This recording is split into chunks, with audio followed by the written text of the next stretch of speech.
एक समय की बात है जब राजू नाम का एक आदमी शहर में नया नया रहने आया था।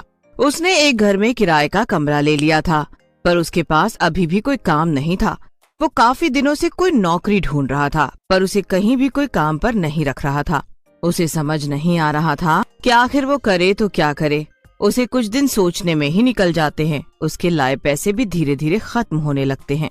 अब तो मेरे पास थोड़े से ही पैसे बचे, कोई भी काम नहीं मिल रहा है। हे भगवान, अब आप ही मेरी कुछ मदद करो। ये कहकर वो उस रात आराम से सो जाता है। अगले दिन राजू दोपहर तक सोता रहता है। जब राजू उठता है तो दरवाजे पर कोई बेल बजाता है। राजू उठकर दरवाजा खोलता है तो उसके सामने मकान मालिक का बेटा खड़ा होता है। अरे मोहित, तुम इस वक्त यहाँ क्या कर रहे हो?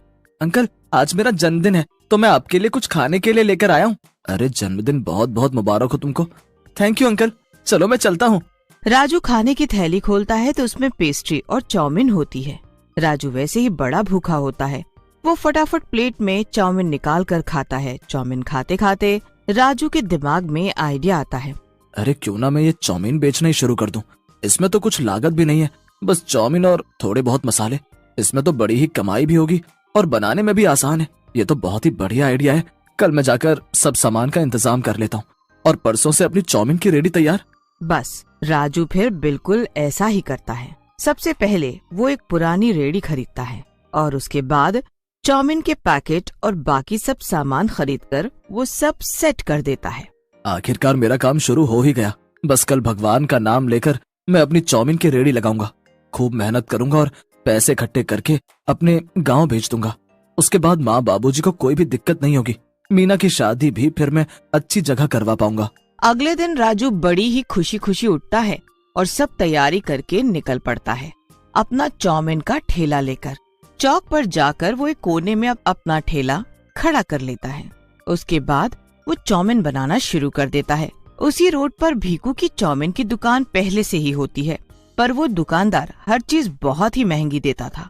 जब लोग राजू की चाउमीन खाने आते हैं तो वो खाते ही रह जाते हैं। सब उसकी बनाई चाउमीन की खूब तारीफ करते हैं।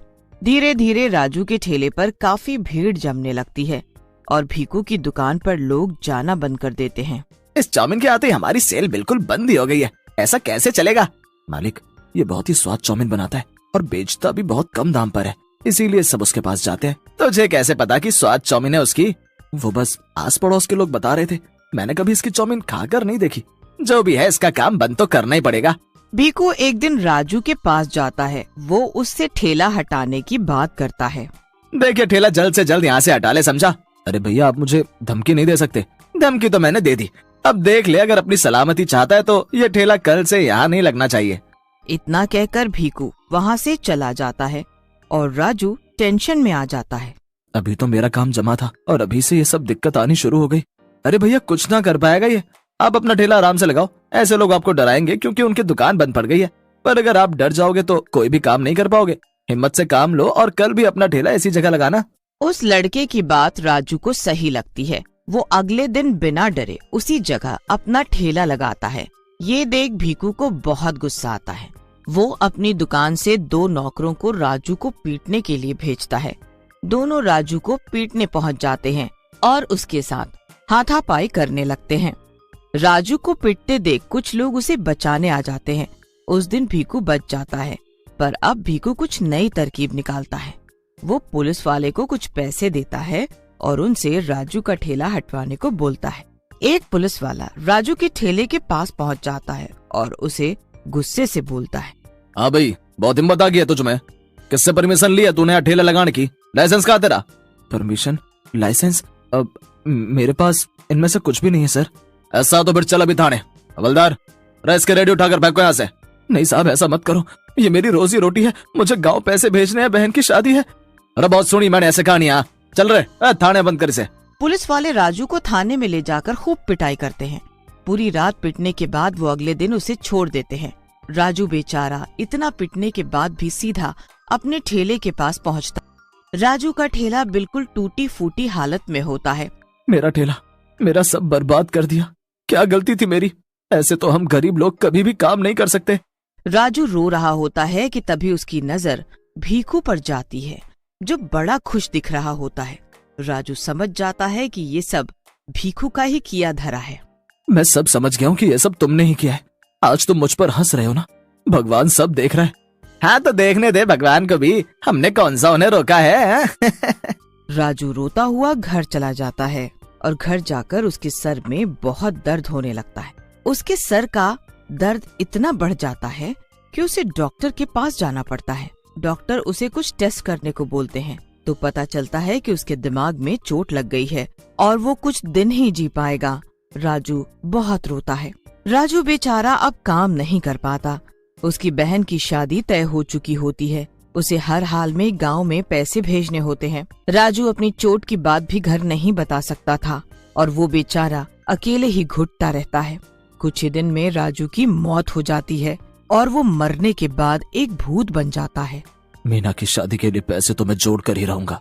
मरने के बाद ही सही मैं अपना फर्ज निभाऊंगा और इस भीखू से भी अपनी मौत का बदला लूंगा। आज इसकी वजह से मेरी जान चली गई और इसकी वजह से मेरे माँ बाप जिंदगी भर अकेले रहेंगे। उनका बस मैं ही एक सहारा था जो कि इस भीखू की वजह से छिन गया। अगले दिन भूत राजू के भेष में अपनी रेडी लेकर निकलता है और वहीं उसी जगह जाकर चौमिन बनाने लगता है। उसके पास हमेशा की तरह भीड़ जमा हो जाती है। राजू के हाथ मशीन की तरह काम कर रहे होते हैं। ये देख भीखू को बड़ा गुस्सा आता है। शाम को अकेले में वो राजू के पास अपने एक नौकर को भेजता है और खुद घर चला जाता है। तुझमें इतनी हिम्मत कहाँ से आ गई और तेरी चोट इतनी जल्दी कैसे ठीक हो गई? इतना पिटवाया था मालिक ने तुझे। इतना कहते ही राजू भूत में बदल जाता है। भूत भूत, अब बोल क्या बोल रहा था? ले पकड़ मेरा गला। जैसे उस दिन तूने मेरे सर पर मारा था वैसे आज भी मार कर दिखा। मुझे जाने दो, मुझे जाने दो। अरे अभी तो तू इतनी हिम्मत दिखा रहा था और अभी इतना डर रहा है। ऐसे मजा थोड़ी आएगा। वो मैंने मालिक के कहने पर मारा था, मुझे छोड़ दो। चल ठीक है, एक शर्त पर तुझे छोड़ दूंगा। क्या क्या?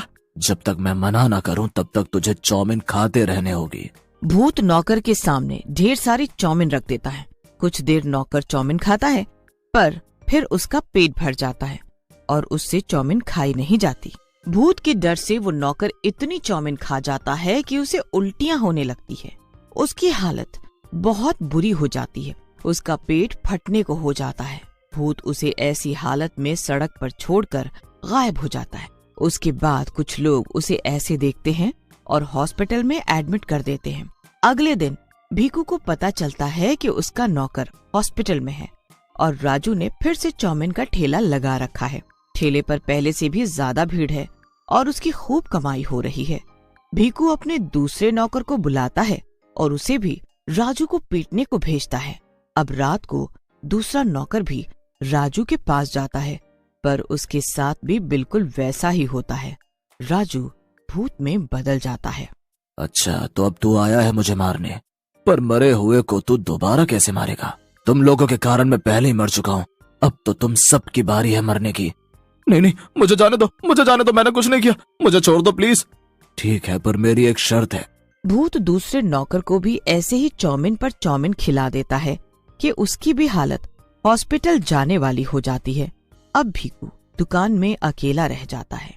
उसे समझ ही नहीं आता कि आखिर दोनों नौकर हॉस्पिटल कैसे पहुंच गए।